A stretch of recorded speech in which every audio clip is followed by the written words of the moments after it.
নমস্কার বন্ধুরা, গল্পের চিলেকোঠা পরিবারে আপনাদের সকলকে স্বাগত জানাই। আমি সায়নী। আজ আমাদের নিবেদন বিখ্যাত সাহিত্যিক শ্রী প্রফুল্ল রায় রচিত গল্প শিকড়। গল্পটি কেমন লাগলো কমেন্টে জানাবেন। যদি ভালো লাগে লাইক করবেন, আর চ্যানেলটিতে যদি নতুন হয়ে থাকেন সাবস্ক্রাইব করবেন। তবে চলুন আর দেরি করব না, শুরু করি আজকের গল্প। শ্রী প্রফুল্ল রায় রচিত শিকড়।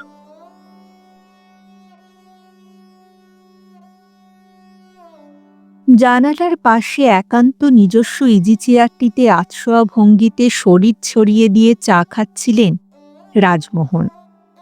10 বছর আগে রিটায়ার করেছেন। তারপর থেকে এভাবে চা খাওয়া তার এক প্রিয় অভ্যাস।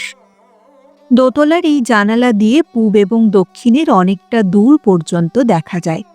80 ফিট চওড়া একটা রাস্তা সোজা পূব দিকে চলে গেছে। দক্ষিণে বড় একটা পার্ক। এই দুটো দিক কোনোদিনই বন্ধ হওয়ার সম্ভাবনা নেই। পার্ক সার্কাসের এই অঞ্চল এখনো বেশ নিরিবিলি আর খোলামেলা। চারিদিকে প্রচুর পাখি এবং গাছপালা। তবে কতদিন গাছ এবং পাখিটাকি দেখা যাবে জোর দিয়ে বলা যায় না। কেননা কলকাতার অন্য সব পাড়ার মতো কনস্ট্রাকশন কোম্পানিগুলোর নজর এখানেও এসে পড়েছে।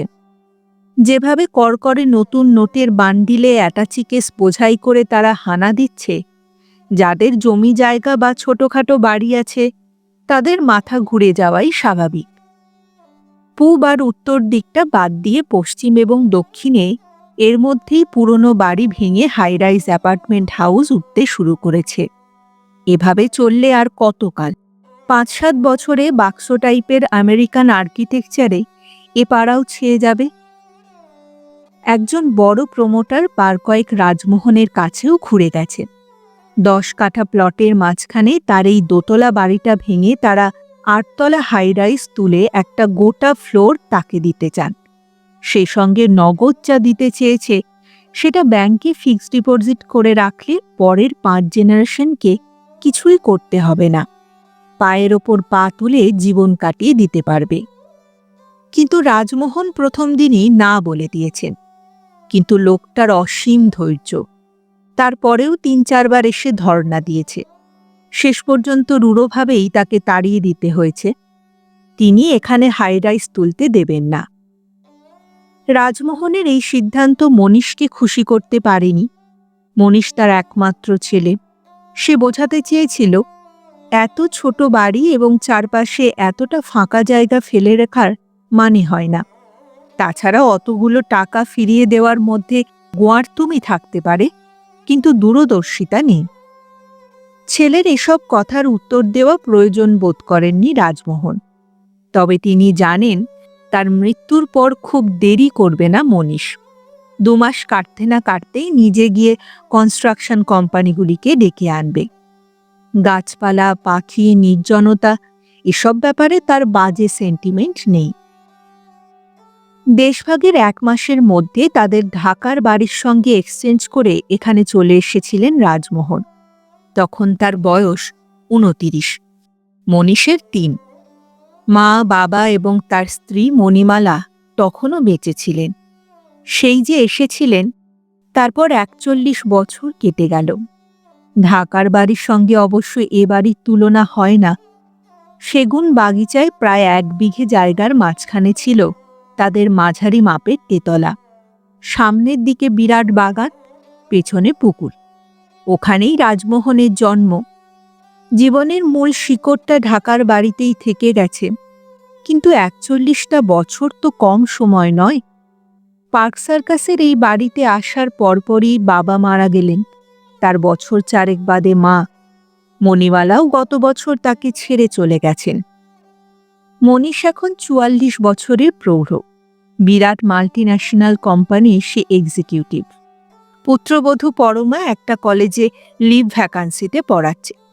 আপাতত টেম্পোরারি, তবে শীঘ্রই পার্মানেন্ট হয়ে যাবে। ওদের 1 ছেলে এবং 1 মেয়ে, রাজা আর বুনা। রাজার এখন 18, সেন্ট জেভিয়ার্সে ইকোনমিক অনার্সে ফার্স্ট ইয়ার। বুনার বয়স 16। সেবার স্কুল ফাইনাল দেবে।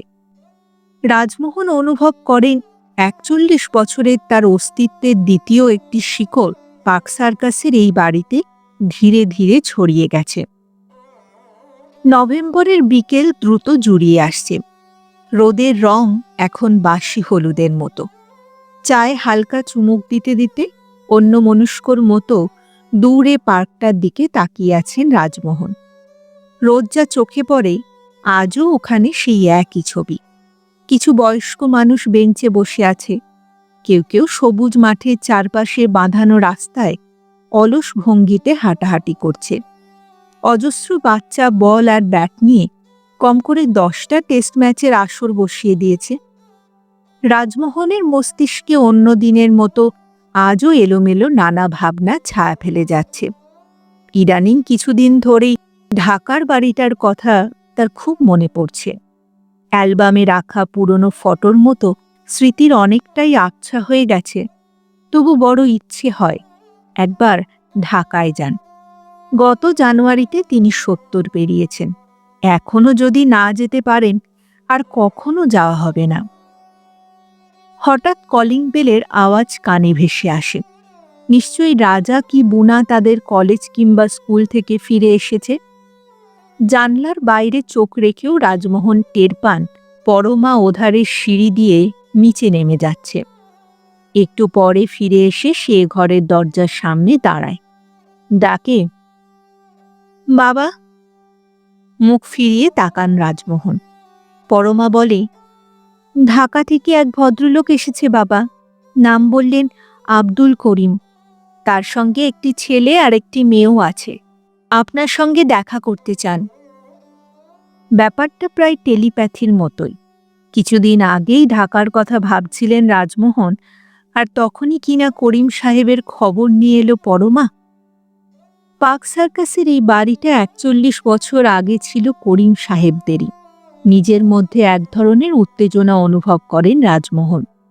ব্যস্তভাবে ইজি চেয়ার থেকে উঠে পড়তে পড়তে বলেন, চলো চলো। শ্বশুরের সঙ্গে আবার একতলায় নামতে নামতে পরমার হঠাৎ কিছু মনে পড়ে যায়। সে বলে, এর সঙ্গেই কি বাড়ি এক্সচেঞ্জ করে কলকাতা এসেছিলেন বাবা? হ্যাঁ, তোমাকে বলেছিলাম, মনে আছে দেখছি। পরমা উত্তর দেয় না, শুধু হাসে। ড্রয়িং রুমে করিম সাহেব বসেছিলেন।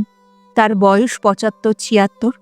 খাড়া নাক, প্রায় ৬ ফিটের মতো হাইট, চুলদাড়ি সাদা ধবধবে, পরনে পায়জামা পাঞ্জাবি। বয়সের তুলনায় স্বাস্থ্য বেশ ভালোই বলা চলে। শিরদাঁড়া অবশ্য খানিকটা নুইয়ে পড়েছে। গায়ের চামড়া আগের মতো টানটানো নেই। চুলের রং একেবারে পাল্টে গেছে। এটুকু ছাড়া শরীরের ফ্রেম প্রায় ৪১ বছর আগেকার মতোই রয়েছে। করিম সাহেবের ডান পাশে ২০-২২ বছরের এক ঝকঝকে তরুণী, বাঁয়ে ১৫-১৬ বছরের একটি কিশোর। দুজনেরই পরনে জিন্স। মেয়েটি জিন্সের ওপর ঢোলা শার্ট পরেছে, ছেলেটি পরেছে স্পোর্টসম্যানদের মতো গেঞ্জি। দেখেই বোঝা যায় দুজনের পোশাকই বিদেশি, মেড ইন ইউএসএ কিংবা কানাডা। রাজমোহন ঘরে ঢুকতেই করিম সাহেব উঠে দাঁড়িয়ে তাকে গভীর আবেগে জড়িয়ে ধরেন। গাঢ় গলায় বলেন, ভালো আছেন তো?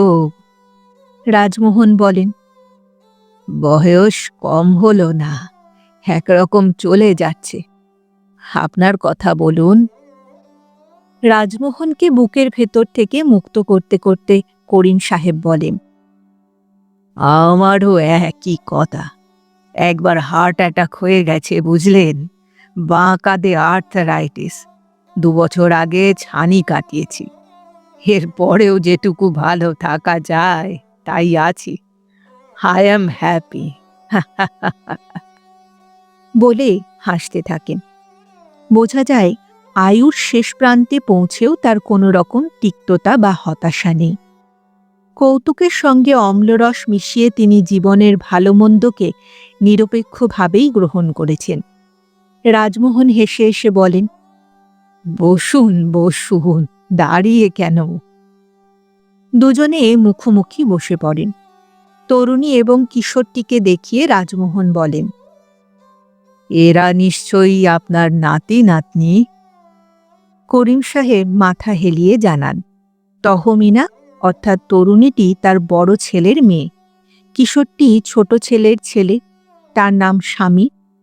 তহমিনার মেডিকেল কলেজে 3rd ইয়ার চলছে। শামীম আসছেবার ম্যাট্রিকুলেশন পরীক্ষা দেবে। রাজমোহন বলেন, ওদের নিয়ে এসেছেন, আমি বড় খুশি হয়েছি বলে পরমার সঙ্গে করিম সাহেবের আলাপ করিয়ে দেন। পরমা নমস্কার করে বলে, আপনার কথা বাবার কাছে অনেক শুনেছি, আপনারা গল্প করুন, আমি চা নিয়ে আসি। পরমা চলে যাবার পর করিম সাহেব খুঁটিয়ে খুঁটিয়ে রাজমোহনের সংসারের যাবতীয় খবর নেন এবং নিজের কথাও বলেন। তার 2 ছেলে 1 মেয়ে। বড় ছেলে বাংলাদেশ গভর্নমেন্টের বড় অফিসার, ছোট ছেলে ডাক্তার, মেয়ে ইকোনমিক্সে MA পাশ করার পর বিয়ে দিয়েছেন। মেয়ে জামাই টরন্টোতে রিসার্চ করছে। তাদের ছেলেপুলে হয়নি। পরমা প্রচুর কেক, সন্দেশ, নোনতা খাবার এবং চা নিয়ে এলো। করিম সাহেব শুধু একটি সন্দেশ তুলে নিলেন। খেতে খেতে বললেন, আমাকে দেখে নিশ্চয়ই খুব অবাক হয়েছেন। অল্প হেসে রাজমোহন বলেন, তা একটু হয়েছি, হঠাৎ এভাবে, মানে চিঠি টিঠি না দিয়ে। বলতে বলতে থেমে যান। রাজমোহনের মনোভাব বুঝতে পারছিলেন করিম সাহেব। বললেন, ভেবেছিলাম আপনাদের একটা সারপ্রাইজ দেব, কিন্তু ঢাকা এয়ারপোর্টে প্লেনে ওঠার পর চিন্তা হলো এ বাড়ি চিনতে পারবো কিনা। হয়তো ভেঙে টেঙে আরো বড় বাড়ি করেছেন, নইলে বিক্রি করে অন্য কোথাও চলে গেছেন। তারপর ভাবলাম প্লেনে যখন উঠেই পড়েছি, একবার গিয়ে দেখা যাক। আপনাদের সঙ্গে যদি দেখা নাও হয়, পুরনো বাড়ির জায়গায় যদি নতুন বাড়ি উঠে থাকে, তাহলে আবার ঢাকায় ফিরে যাব, কি আর করা। রাজমোহন চুপ করে থাকেন। করিম সাহেব আরও বলতে থাকেন, ভাগ্য আমার ভালো বলতে হবে, বাড়িটা সেই একই রকম রেখেছেন। এ বাড়িতে আমাদের 3টে জেনারেশন থেকে গেছে। আমার জন্ম তো এখানে, শাদিও এই বাড়িতে, 2 ছেলের জন্মও এখানে। কত স্মৃতি বলুন তো। জীবন তো শেষই হয়ে এলো, কবে মাটির তলায় চলে যাব ঠিক নেই। ভাবলাম বাপ দাদার ভিটে শেষবারের মতো দেখে আসি। আবেগে তার কণ্ঠস্বর কাঁপতে থাকে। করিম সাহেবের আবেগ রাজমোহনের মধ্যেও ছড়িয়ে পড়ছিল। আস্তে আস্তে তিনি মাথা নাড়েন। করিম সাহেব আবার বলেন, তহমিনা আর শামীমকেও জোর করে নিয়ে এলাম, বুঝলেন। প্রতিটি মানুষের জানা দরকার তার শিকড়টা কোথায়, দুনিয়ার কোথায় তার অরিজিন। সেটা না জানলে কি চলে বলুন। পার্টিশন না হলে এখানেই ওরা জন্মাতো, এখানেই থাকতো। রাজমোহন বলেন, ঠিকই বলেছেন আপনি, কিন্তু আপনাদের মালপত্র কোথায়? আরে দুপুরে এসে পার্ক স্ট্রিটের একটা হোটেলে উঠেছি, সুটকেস টুটকেস ওখানেই রেখে এসেছি। এবার ক্ষুব্ধ স্বরে রাজমোহন বলেন, এটা ভারী অন্যায় করেছেন। এ বাড়ি যেমন আমাদের, তেমনি আপনাদেরও। আমরা 41 বছর আছি, আর আপনারা জেনারেশনের পর জেনারেশন কাটিয়ে গেছেন। আবার নাতি নাতনি স্কুল কলেজ থেকে ফিরে আসুক, তহমিনা শামীমের সঙ্গে গিয়ে হোটেল থেকে আপনাদের লাগেজ নিয়ে আসবে। যে কদিন কলকাতায় আছেন আমাদের কাছেই থাকবেন। পরমাকে বললেন, এদের থাকার ব্যবস্থা করে দাও বৌমা। পরমা বললে, হ্যাঁ দিচ্ছি বাবা। ওদের কথাবার্তার মধ্যেই রাজা এবং বুনা ফিরে আসে। বুনার গায়ে স্কুল ড্রেস, রাজার পরনে জিন্স ও শার্ট। তাদের সঙ্গে করিম সাহেবের আলাপ করিয়ে দেওয়া হয়। রাজারা করিম সাহেবকে মাথা ঝুঁকিয়ে নমস্কার করে। তহমিনাদের উদ্দেশ্যে বলে, হাই। শামীম এবং তহমিনা এতক্ষণ চুপচাপ দুই বৃদ্ধের বকর বকর শুনে যাচ্ছিল।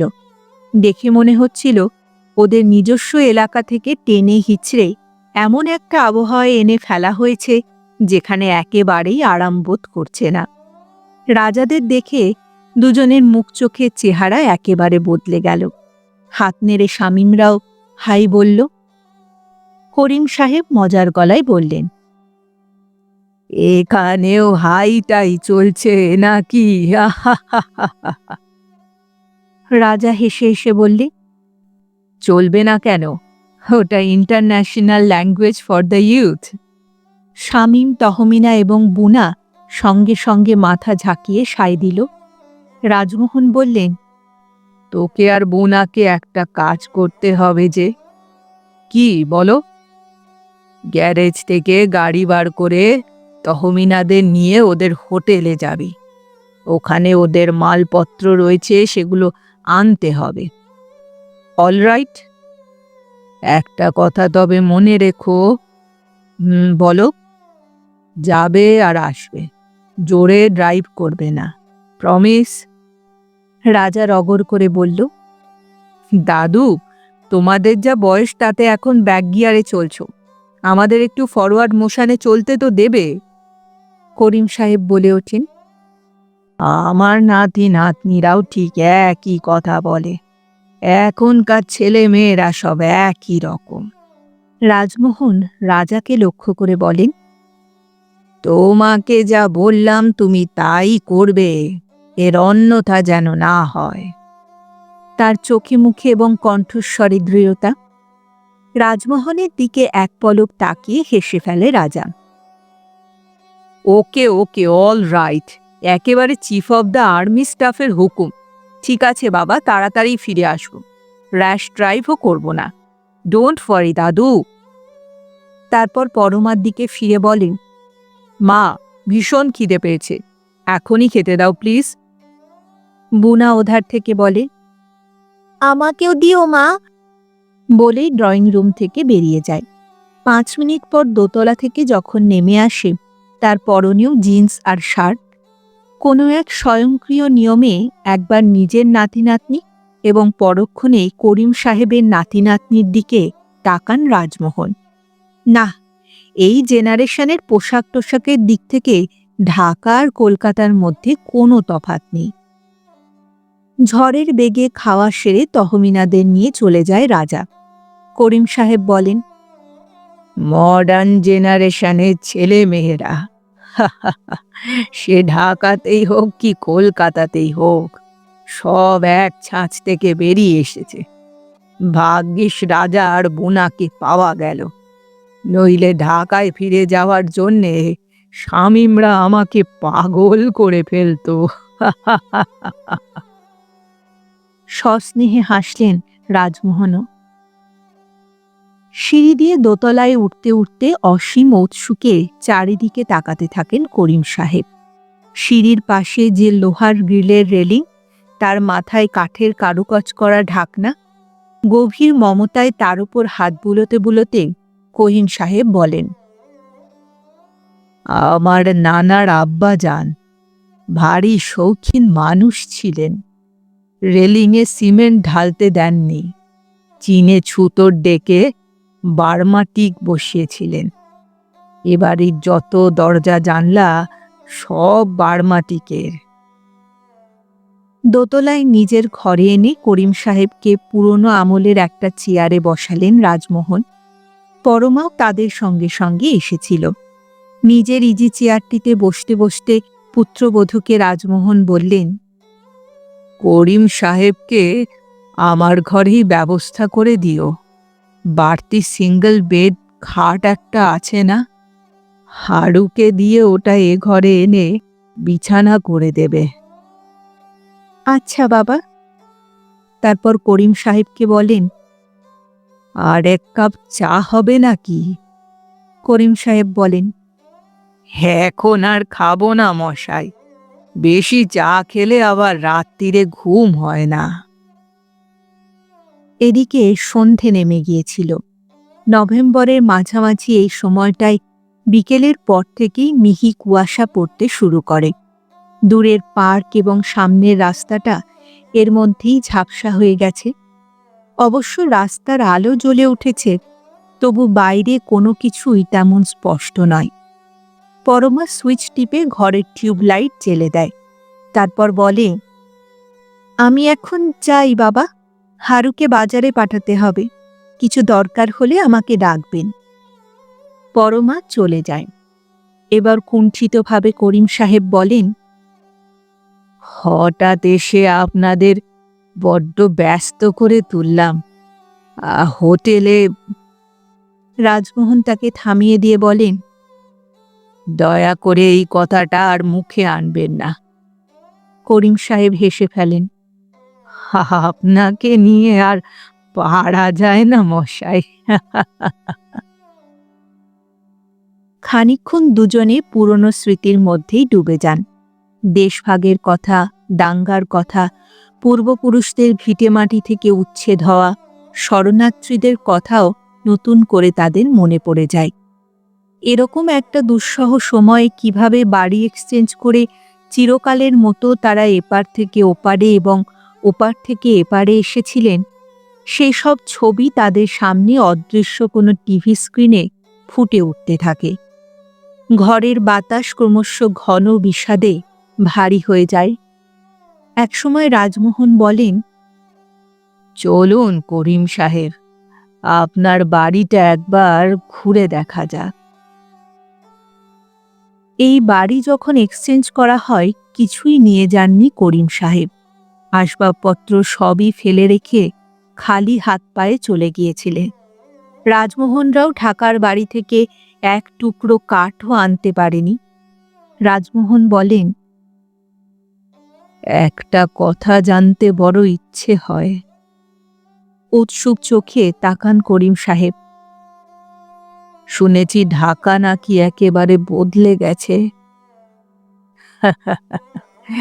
হ্যাঁ, আপনি ঠিকই শুনেছেন মশাই। তবে আপনাদের বাড়িটা এখনো পর্যন্ত আমিও আগের মতোই রেখেছি। তবে আর কতদিন পারবো বুঝতে পারছি না। কেন বলুন তো? আপনাদের বাড়িতে প্রায় 1 বিঘে জায়গা। কনস্ট্রাকশন কোম্পানির লোকেরা রোজ এসে জ্বালিয়ে মারছে। ওখানে মাল্টি স্টোরেজ বাড়ি করতে চায়। ছেলে মেয়ে নাতি নাতনি সবাইকে একটা করে বড় ফ্ল্যাট তো দেবেই, তাছাড়া কয়েক লক্ষ টাকা নগদও দেবে। ছেলেরা রাজি হওয়ার জন্যে আমার ওপর প্রেশার দিচ্ছে মশাই। হুবহু এক ব্যাপার। এখানকার প্রমোটাররা এবং মনীষ কিভাবে তাকে হাইরাইজ বাড়ি করার জন্য চাপ দিয়েছে রাজমোহনও জানালেন। তারপর বিমর্ষ মুখে বললেন, দিনকাল পুরোপুরি বদলে গেল। পূর্বপুরুষের স্মৃতির প্রতি একালে ছেলে মেয়েদের আর কোনো ফিলিংস নেই। একই রকম আক্ষেপও শোনা যায় করিম সাহেবের কথায়। সায় দিয়ে তিনি বলেন, যা বলেছেন রাজমোহন ভাই। 47-এ যখন ঢাকায় যায়, আমার বড় ছেলের বয়স তখন 10, ছোটটার 6। মেয়েটার তো জন্ম ওখানেই। এতগুলো বছর যেখানে কাটলো, সেই বাড়ির ওপর ওদের এতটুকু মায়া নেই। আমি মারা গেলে 1 মাসও কাটবে না মশাই। ছেলেরা ওই বাড়ি প্রমোটারদের হাতে তুলে দেবে। আস্তে আস্তে মাথা নাড়লেন রাজমোহনও। করিম সাহেব বললেন, একটা কথা বলছিলাম, কদিনের জন্য সবাইকে নিয়ে একবার ঢাকায় আসুন। এরপর গেলে হয়তো বাপ দাদার স্মৃতিটুকু আর। করিম সাহেবের একটা হাত নিজের করতলে তুলে নিয়ে রাজমোহন বলেন, কিছুদিন ধরে এই কথাটাই ভাবছিলাম। যাব, খুব শিগগিরই এবার ঢাকায় যাব। তার আগে আপনাকে চিঠি লিখে জানাবো। দোতলায় রাজমোহনের ঘরে ছোট খাট আনিয়ে করিম সাহেবের জন্য বিছানা করে দিয়েছে পরমা। এই ঘরের সামনে দিয়ে প্যাসেজ চলে গেছে। ওটার শেষ মাথায় পাশাপাশি 3টে ঘর, একটা ঘর রাজার, একটা বুনার, তৃতীয়টি মনীষ এবং পরমার। ঠিক হয়েছে বুনার ঘরে তহমিনা আর সে থাকবে, রাজার ঘরে তার সঙ্গে থাকবে শামীম। 9:30 বাজতে চলল। রাজমোহন এবং করিম সাহেব এক নাগাড়ে কথাই বলে যাচ্ছেন। সন্ধ্যের আগে সেই যে রাজারা হোটেলে চলে গিয়েছিল এখনো ফিরে আসেনি। হঠাৎ তাদের সম্বন্ধে সচেতন হলেন রাজমোহন। বললেন, এখান থেকে পার্ক স্ট্রিট যেতে আসতে 20 মিনিটও লাগে না, আরও না হয় আধ ঘন্টা বেশি দেওয়া গেল। গেছে সেই 6টায়, 3.5 ঘন্টা ধরে কি করছে ওরা? করিম সাহেব হাসেন, বলেন, হোটেল থেকে মালপত্র নিয়ে নিশ্চয়ই ঘুরে বেড়াচ্ছে। আরও আধ ঘন্টা বাদে 10টা পার করে রাজারা হৈ হৈ করতে করতে ফিরে আসে। রাজমোহন বলেন, কি আশ্চর্য, তখন বলে দিলাম যাবি আর আসবি, এতক্ষণ লাগলো কি করে? হ্যাঁ। রাজা বলেন, বারে শামীমরা এই প্রথম কলকাতায় এলো, আমাদের সিটিটা ওদের ঘুরে দেখাচ্ছিলাম। জোরে ড্রাইভ করিসনি তো? তোমার মাথায় ওই ব্যাপারটা ফিক্সেশনের মতো আটকে গেছে দাদু। তহমিনা আর শামীমকে জিজ্ঞেস করো, 10 কিলোমিটারে বেশি আমি স্পিড তুলিনি। মাননীয় গ্র্যান্ডফাদারের হুকুমটা মানতে হবে না? ফাজলামো করতে হবে না তোমায় আর বেশি। অনেক রাত হয়েছে, হাত মুখ ধুয়ে সবাই খাবার ঘরে এসো। করিম সাহেবের হঠাৎ কিছু মনে পড়তেই ব্যস্তভাবে বললেন, মনীষ তো এখনো অফিস থেকে ফিরল না। রাজমোহন বলেন, অফিসের কাজে ও দিল্লি গেছে, 7 দিন পরে ফিরবে। তাহলে ওর সঙ্গে আর দেখা হলো না। খাওয়া দাওয়ার পর করিম সাহেবকে নিয়ে নিজের ঘরে আসেন রাজমোহন। নিচু টেবিলে 2টো কাচের গ্লাস এবং জল রেখে যায় পরমা, আর রাজা, তহমিনা, শামীম আর বুনাকে নিয়ে তার ঘরে ঢোকেন। বোঝা যাচ্ছে বেশ কিছুক্ষণ আড্ডা টাড্ডা দিয়ে ওরা যে যার জায়গায় শুতে যাবে। করিম সাহেব সস্নেহে বলেন, 4 জনের বেশ ভাব হয়ে গেছে দেখেছেন? রাজমোহন বলেন, হ্যাঁ। কিছুক্ষণ এলোমেলো গল্প করে দুজনে পাশাপাশি খাটে শুয়ে পড়েন। রাজার ঘরে এই মুহূর্তে হালকা করে পপ মিউজিকের রেকর্ড চালিয়ে 4 জনে হুল্লোড় চালাচ্ছে। ওদের কথা এখান থেকে স্পষ্ট শুনতে পাচ্ছেন রাজমোহনরা। রাজা বলছে, থার্ড ওয়ার্ল্ডের সিটিগুলোতে কোনো চার্ম নেই। আমার এক মামা ওয়েস্ট জার্মানিতে আছে, বিয়েটা পাশ করতে পারলে তার কাছে চলে যাব। বোনা বলে, তুই আগে যা, 5 বছর পরে আমিও যাচ্ছি। তহমিনা জানায় তার পিসিও কানাডায় তার আর শামীমের জন্য ব্যবস্থা করে রেখেছেন, 2-1 বছরের মধ্যে তারাও টরন্টো চলে যাচ্ছে। করিম সাহেব বলেন, শুনছেন? রাজমোহন বলেন, রাজাদের কথা শুনতে শুনতে একসময় দুজনেই ঘুমিয়ে পড়েন। পরদিন ব্রেকফাস্টের পর দেখা যায় রাজারা 4 জন বাইরে বেরোবার জন্যে তৈরি হচ্ছে। করিম সাহেব বলেন, এ কি 4 মাস্কেটিয়ার্স এই সকালবেলায় তোমরা কোথায় যাচ্ছ? রাজা বলে, আমার আর বুনার বন্ধুদের সঙ্গে তহমিনা আর শামীমের আলাপ করিয়ে দেব। কাল রাত্রিরে আমরা প্রোগ্রাম করে ফেলেছি, হোল ক্যালকাটা আজ চষে ফেলব। কিন্তু তোমার কলেজ আর বুনার স্কুল নেই। আজ থেকে আমাদের কলেজে 4 দিন ছুটি, বুনাদেরও তাই। তা তোমরা কখন ফিরবে? সেই রাত্রিরে, আমরা বাইরেই খেয়ে নেব। কিন্তু আমি যে ভেবেছিলাম তহমিনাকে আর শামীমকে আজ বাড়িটা ঘুরিয়ে ঘুরিয়ে দেখাবো। তহমিনা বলে, পরে দেখব দাদা, বলেই প্রায় ঝড় তুলে রাজাদের সঙ্গে বেরিয়ে যায়। করিম সাহেবকে হতাশ এবং ক্ষুব্ধ দেখায়। কিছুক্ষণ পর রাজমোহনের সঙ্গে তিনি বাড়িটা ঘুরে ঘুরে দেখতে থাকেন। মনে পড়ে যায় দোতলার দক্ষিণের ঘরটায় তার আব্বা আর আম্মা থাকতেন, পাশের ঘরে তিনি এবং তার স্ত্রী। বিয়ের পর নতুন পত্নীকে নিয়ে প্রথম এ ঘরেই এসেছিলেন। স্ত্রী আর নেই। ঢাকায় যাওয়ার পর আর মোট 15টা বছর বেঁচেছিলেন। একতলায় থাকতেন তার বিধবা এক ফুপু আর নানা। তারাও আজ আর কেউ নেই, সবারই ইন্তেকাল হয়েছে। মায়াবী আত্মার মতো ঘুরতে ঘুরতে করিম সাহেব নিচে নেমে সোজা পেছনের বাগানে চলে আসেন। 41 বছর আগেকার সবগুলো গাছ এখনো টিকে আছে। শিয়ালদার এক মেলা থেকে চারা কিনে এনে তিনি, তার মা, স্ত্রী এবং আব্বাজান নানা রকমের আম, গোলাপজাম, বাতাবি লেবু, জামরুল আর কালো জামের গাছ লাগিয়েছিলেন। তাদের পরিবারের সবাইরই গাছের খুব শখ। জাতিস্বরের মতো তিনি প্রতিটা গাছ আলাদা আলাদা চিনতে পারলেন। তার পিছনে পিছনে যে রাজমোহন ঘুরছেন সেদিকে খেয়াল নেই করিম সাহেবের। পূর্বপুরুষের এই বাড়ি, যেখানে তার বিন্দুমাত্র সত্ত্ব নেই, তাকে যেন আচ্ছন্ন করে ফেলেছে। দেখতে দেখতে দিন তিনেক কেটে গেল। এর মধ্যে একদিনও ভালো করে তহমিনাদের বাড়িটা দেখাতে পারলেন না করিম সাহেব। রোজই রাজাদের সঙ্গে বেরিয়ে যায় ওরা। ফেরার কিছুমাত্র ঠিক থাকে না। যেটুকু সময় বাড়ি থাকে সারাক্ষণ হুল্লোড়। রাজার বুনার বন্ধুরা ঝাঁকে ঝাঁকে সকালে কি দুপুরে কিংবা সন্ধেয় হানা দেয়।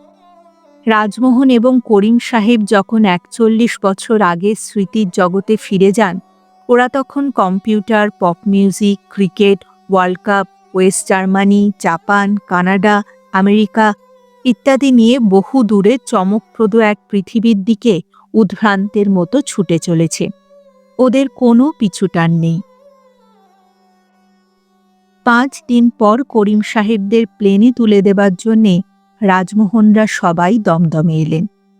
করিম সাহেব রাজমোহনের দুহাত ধরে আন্তরিক গলায় বললেন, বেশি দেরি করবেন না, যত তাড়াতাড়ি পারেন একবার ঢাকার বাড়িটা দেখে যাবেন। কটা দিন ভারী চমৎকার কাটল, কিন্তু একটা বড় আফসোস থেকে গেল। কি বলুন তো? কিছুটা দূরে রাজা, তহমিনা, শামীম আর বুনা হেসে হেসে প্রচুর কথা বলছিল। নাতি নাতনিকে দেখিয়ে করিম সাহেব বললেন, পূর্বপুরুষের বাড়ি ঘর ওরা ভালো করে দেখলই না। ওদের নিজেদের শিকড় সম্পর্কে ওদের কোনো টান নেই। করিম সাহেবের দুঃখটা বুঝতে পারছিলেন রাজমোহন। গাঢ় বিষাদ তার মধ্যেও ছড়িয়ে পড়তে থাকে। শিকড়ের টান বড় টান, তাই যুগের ছেলেমেয়েরা বুঝল কই।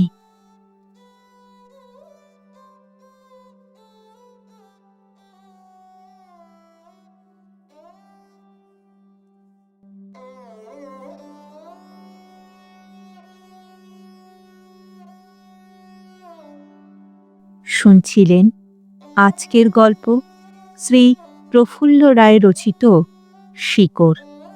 ফিরে আসছি আরেকটি নতুন গল্পের সঙ্গে কিছুদিনের মধ্যে। ততদিন ভালো থাকবেন, সুস্থ থাকবেন এবং গল্পে থাকবেন। আর আমার গল্প পাঠ ও উপস্থাপনা যদি ভালো লাগে তাহলে লাইক আর কমেন্ট করতে ভুলবেন না। আর চ্যানেলটিতে যদি নতুন হয়ে থাকে সাবস্ক্রাইব করবেন। এতে আমার উৎসাহ ও আত্মবিশ্বাস দুইই বাড়ে। তাহলে আজ এখানেই বিদায় নিচ্ছি। আবার দেখা হচ্ছে। নমস্কার।